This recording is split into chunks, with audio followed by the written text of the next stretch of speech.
எலெக்ஷனை எப்படி கொண்டு போறதுங்கிறத பத்தி தான் பேசணும். அதாவது அங்க உட்காந்து 4 பேர் உட்காந்து பேச்சு இது சீட் ஷேரிங் பேசுவாங்க.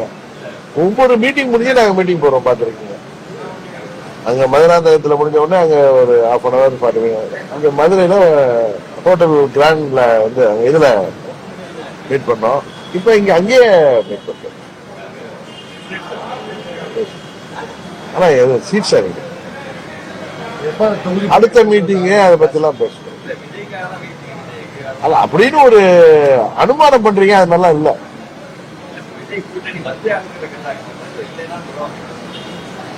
சார் நீங்க தான் சார் அது மாதிரி ஒரு நேற்று இபிஎஸ் சொன்னார்ல, அதான் நீங்களா ஒரு விஷயத்த ஒரு நரேட்டிவை செட் பண்றீங்க, அவ்வளவுதான். அதே மாதிரி எதுவும் இல்ல.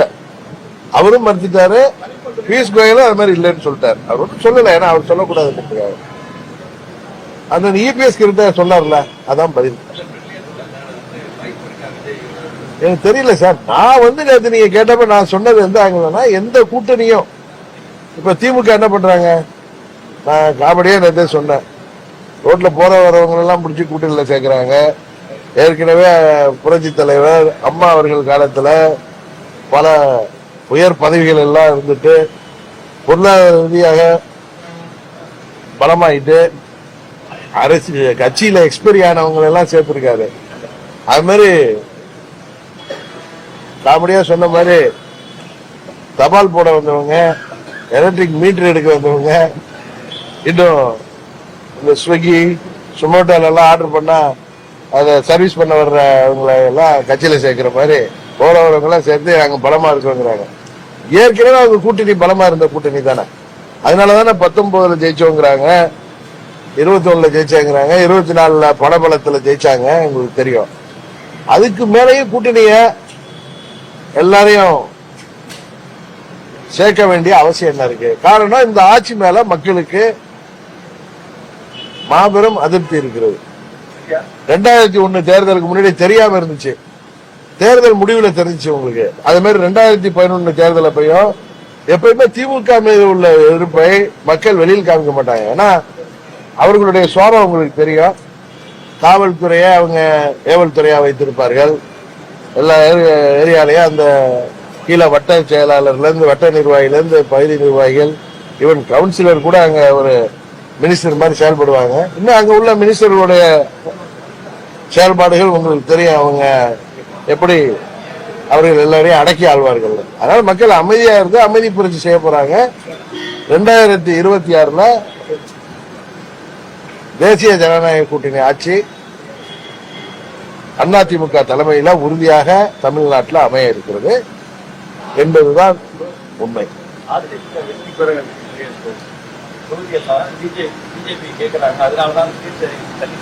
ஒரே சொல்லட்டுமா, எங்களுக்கு எல்லா விஷயம் தெரியுங்களா? இது வரைக்கும் அது மாதிரி எதுவும் நடக்கல. நீங்க டிடிவி நம்பினீங்கன்னா அதை எடுத்துங்க.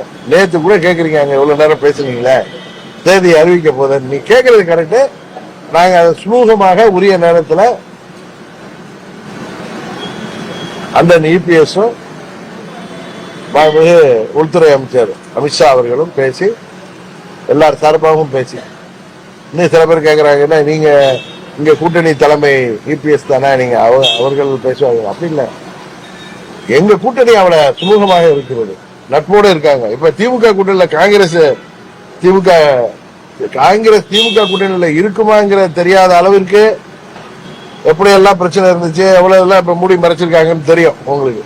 6 மாசமா ஒண்ணுச்சு. அது அந்த மாதிரி இல்லாம எங்க இதுல சுமூகமாக முடித்துக் கொள்வோம். உரிய நேரத்தில் பேசுவாங்க. நீங்க இதை டிலே ஆறதுனால உங்களுக்கு இது மாதிரி பல இது வருது. I don't think it's a delay. We will finalize it appropriately. ஒண்ணுமே இது வரைக்கும் இஷ்யூவே கிடையாது, எதுவுமே இல்லை.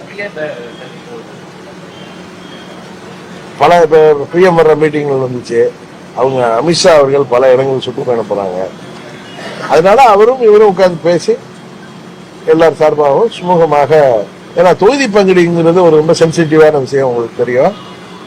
என்னதான் நாங்க 8 வருஷமா கூட்டணி இருக்கேன்னு சொன்னாலும் காங்கிரஸ் திமுக கூட்டணி எப்படியெல்லாம் எவ்வளவு அளவுக்கு அதுல ஸ்ட்ரெயின்டு ரிலேஷன்ஷிப், எவ்வளவு வார்த்தை போராட்டம் இதெல்லாம் நடந்துச்சு. அவர் மாணிக்கம் தாக்கூர் மாதிரி இன்னும் சக்கரவர்த்திங்கிறவர்லாம் எந்த அளவுக்கு அதை பேசி திமுக எந்த அளவுக்கு அதையெல்லாம் அவருக்கு எதிராக அமைச்சர்களும் மாவட்ட செயலாளர்களும் பேசுறாங்க தெரியும். அதே மாதிரிலாம் எதுவும் இல்லாம சுமூகமா முடிப்போம், ப்ராப்பரா முடிப்போம். இது டிலே இல்ல, உரிய நேரம். அவர் ஹோம் மினிஸ்டர் அவர்களும் பல வேலைகள்ல இருக்கிறதுனாலே அண்ணன் இபிஎஸ் அவர்களும் பேசி சுமூகமாக எல்லாம் இருக்காங்க. அமமுக மாத்திரம் எல்லா கட்சிகளுக்கும் உரிய இடங்களை சுமூகமான முறையில எல்லோரும் பேசி முடியும்.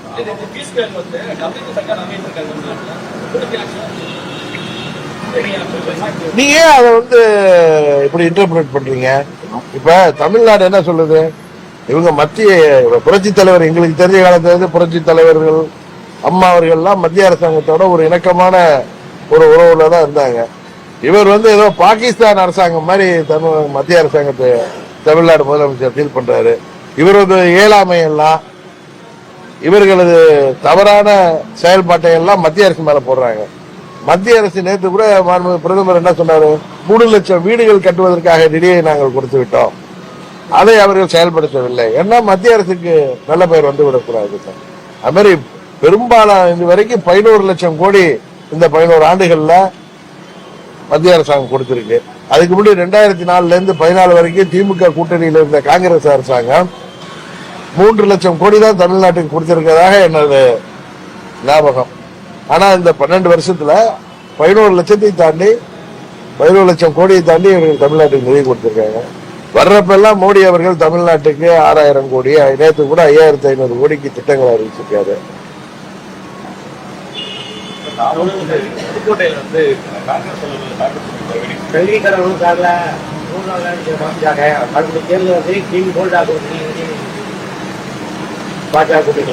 ரெட்டை இன்ஜின் கேட்டீங்கல்ல, அது மாறுது. அதாவது தமிழ்நாட்டுல அதிமுக இன்ஜின் இருக்கும், அதை இன்னொரு இன்ஜினா அதை சிறப்பா செயல்படுறதுக்கு மத்திய அரசுங்கிற இன்ஜின் உதவி செய்யும். இதை நீங்க வேற மாதிரி இன்டர்பிரேட் பண்றீங்க.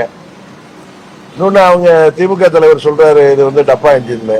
அது என்ன இன்ஜின் தெரியாது உங்களுக்கு, வித்தவுட் டிக்கெட் இன்ஜின். அது நடிகர் திரு சிவாஜி கணேசன் ஒரு மேடையில சொன்னதை நான் சொல்ல விரும்பல. அது திருட்டு இன்ஜின். அது அப்படிதான் சொல்லணும், திருட்டு ரயில் ஏறி வந்தோமே அப்படின்னு சொன்னாரு. அது மாதிரி அது ஒரு திருட்டு ரயில் இன்ஜின். அது இன்னும் சொல்ல போனா அது ஒரு டுபாக்கூர் இன்ஜின் தான் திமுக ஆச்சு. ஏன்னா மக்களைகள்லாம் ஏமாற்று இன்ஜினா இருக்கு. தேர்தல் வாக்குறுதிகள்லாம் நிறைவேற்றாம மகளிருக்கெல்லாம் உதவித்தொகை தர்றான், இன்னும் 3 மாசம் தர்றேன்னு 5000 ரூபாய் கொடுத்துட்டா மக்கள் எல்லாம் இவர்களுக்கு வாக்களித்தவர்கள் என்று அவர்கள் நம்பிக்கொண்டிருக்கிறார்கள். இன்னும் சொல்ல போனா மாற்றுத்திறனாளிகளுக்கு 1200 ரூபாய் இருந்தது 1500 ரூபாய் ஆக்குவேன்னு அவங்களுடைய இதுல சொன்னாங்க. எவ்வளவுதான் போராட்டம் பண்ணாங்க. 5 வருடம் ஆகி இருந்தா எவ்வளவு 18000 ரூபாய் கொடுத்துருக்கணும். சும்மா எல்லாரும் 2000 ரூபாய் கொடுத்து அவங்க திருப்தி அடைஞ்சிருவாங்களா? அவங்களே தங்களை ஏமாற்றிக் கொள்கிறார்கள். என்ன சொன்னார் உதயநிதி?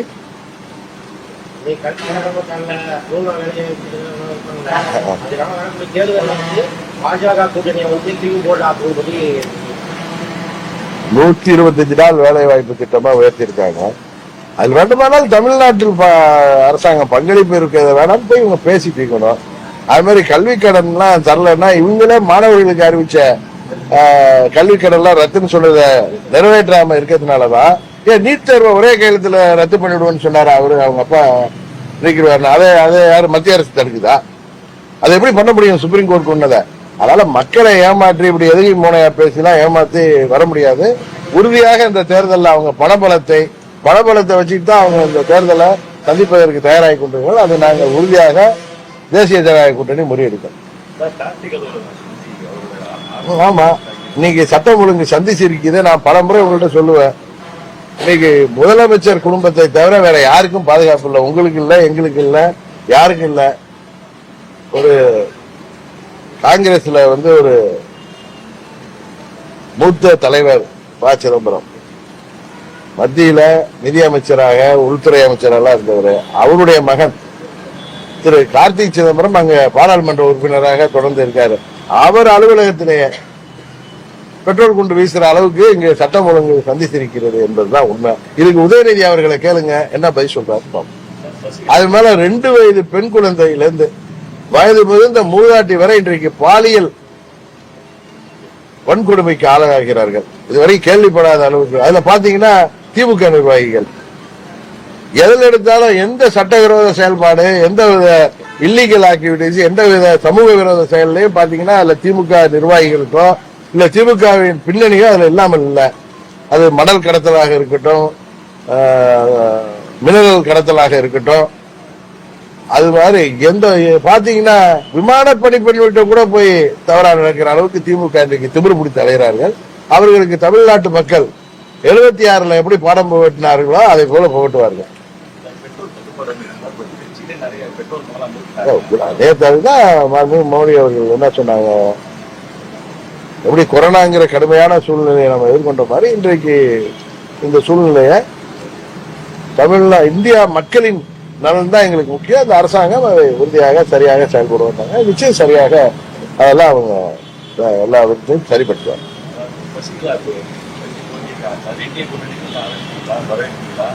நீங்க யூகத்துக்குலாம் நான் பதில் சொல்ல முடியாது. நீங்க யூகமான கேள்விகளுக்கோ நீங்களா நரேட்டிவ் செட் பண்றதுக்கு விஜய் அவர் உங்களோட தான் வருவாரா, அவருக்காக வெயிட் பண்றீங்களாங்கிறதுக்கு நான் நேர்மையான பதில் சொல்றேன். அவருக்காக காத்திருக்கவில்லை. அதனால் எந்த பேச்சுவார்த்தையும் தள்ளி போடப்படவில்லை.